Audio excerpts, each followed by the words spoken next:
네, 목요일 개장 18분여 남겨두고 있습니다. 증권사들의 기업 리포트와 시장 리포트 나온 거 있으면은 특이사항 좀 알아보도록 하죠. 신한금융투자의 신학수 상무가 전화 화상 연결이 되어 있습니다. 안녕하십니까?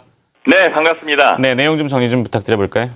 네, 미래에셋증권에서요, 은행 업종 이익 초기 사이클 진입했다라는 그런 레포트가 나왔는데요. 국회에서 조세특례법 개정안이 재정기획원 전체회를 통과했습니다. 이 법안으로 우리금융의 기업 분할이 순조롭게 진행될 것인데요. 바로 우리금융은요, 6,500억 원의 세금을 내지 않고 지방은행 자회사죠. 경남은행과 광주은행 인적 분할과 매각을 할 수 있게 됐습니다. 이런 이유로 은행주에 대한 관심이 높아지고 있는데요. 어떤 은행이 좋은지 가려보겠습니다. 두 번째는요, 교보증권에서 나온 레포트인데, 기업의 주가는 결국 실적을 따라간다라는 내용입니다. 대부분 스마트폰 부품 회사들의 실적이 감소하에 부진을 겪고 있는데요. 실적이 감소한 이유는 여러 가지가 있을 것입니다. 스마트폰 시장이 포화 상태가 있다는 그런 얘기도 있고요. 업체 간 경쟁이 치열해서 부품 가격이 하락하기도 했습니다. 여기에 상위 거래업체의 단가 인하 압력도 있었다고 하고요. 그래도 기업의 주가는 결국 실적을 따라가고 있다라고 이런 내용인데요. 교보증권에서는요, 스마트폰 부품 업체를 제시를 했습니다. 한번 살펴보겠습니다. 마지막으로는 디스플레이 업종 회복 국면이다라고 현대증권에서 보고서가 나왔는데요. 비중 확대를 유지하고 제시를 하겠다라는 그런 내용입니다. 자료를 잠깐 보면은요, 디스플레이 업종 이 자료를 보면 침체 국면에서 바닥 회복 국면으로 보이고 있습니다라고 이렇게 나타나고 있는데요. 디스플레이 업종이 업종의 사이클을 보면은 확연하게 나타나는 것을 볼 수가 있습니다. 그렇다면 회복 국면에 있는 디스플레이 업종 중 어떤 것을 봐야 될지 조사를 한번 해봐야겠죠.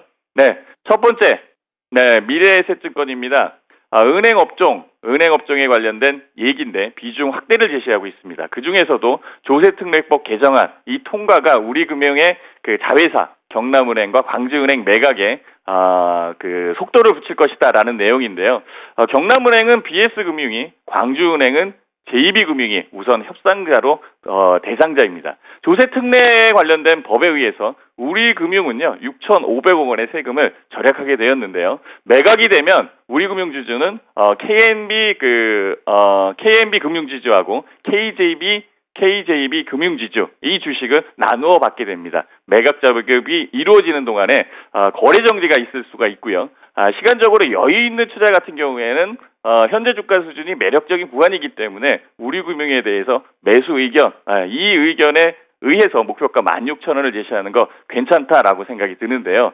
만약에 저라면은요, 매각되는 동안에 거래 정지 기간이 사실상 부담스럽습니다. 그래서 은행 업종에 대한 관심이 있는 시청자들께서는요, 신한금융이나 기업은행, 하나금융주주 이런 쪽이 훨씬 더 유리하지 않을까 생각도 해봅니다. 교보증권에서 파트론 매수 의견입니다. 1분기 매출액 2,593억, 2.4% 증가했다는 얘기고요. 영업이익도 5% 이상 증가했습니다. 대부분 스마트폰 그 부품 회사들이 실적이 감소하고 있지만은요, 스마트폰 성장에 대한 우려감이 시장에 확산되면서 야구한 실적에도 불구하고 주가가 작년 대비 40%나 하락한 파트론, 네, 바로 기저효과가 나타날 것이다 라는 그런 얘기입니다. 스마트폰 시장의 포화 상태 이런 우려감은 있지만은요, 파트론의 그 제품 경쟁력이 높기 때문에 매수 의견을 냈고 목표 가격은 17,500원을 제시를 했습니다. 마지막으로는 디스플레이 업종 비중 확대인데요. 현대증권입니다. LG 디스플레이 적정 주가를 33,000원에서 37,000원으로 상향 조정을 했습니다.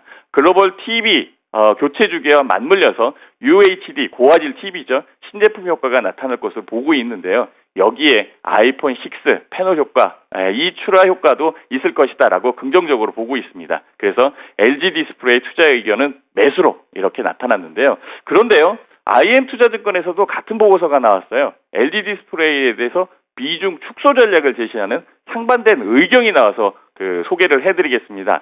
IM투자증권은요, 최근 패널 가격 반등이 중국 세트 업체의 재고 비축 효과에 인한 것으로 보고 있어요. 여기에 고화질 TV죠. UHD TV 전환이 되고 있기 때문에 일시적으로 패널 공급 부족으로 인해서 주가가 오른 것이다라고 이렇게 판단을 하고 있어요. 여기에 중국 TV 세트 판매는 부진한 상황이기 때문에 비중 축소를 제시합니다라는 그런 내용인데요. 제가 이렇게 LG 디스플레이의 주가를 보고 투자 의견 상반된 보고서를 보고 판단을 해보는데요.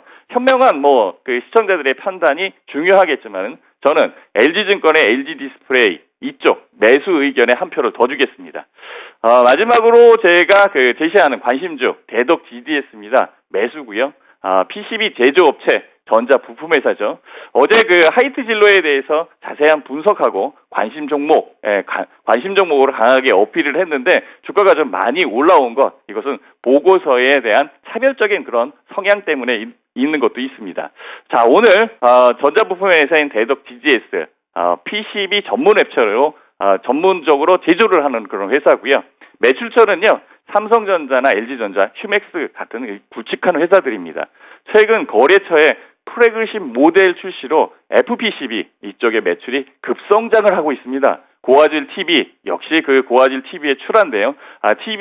TV용 MLB 매출이 잘 나오고 있습니다. 중저가 스마트 디바이스 출시로 모바일 HDI 매출도 늘어나고 있다라고 볼 수가 있고요. 그래서 대덕 GDS가 좋은 점은 바로 이 FPCB 성장률이 개선되고 있다는 거고요. 시장 성장률과 기업의 실적, 이것은 비례하기 때문에 주가가 상승할 것이다 라고 이렇게 예측을 하고 있습니다. 자, 오늘 증권사 레포트 관심주를 살펴봤는데요.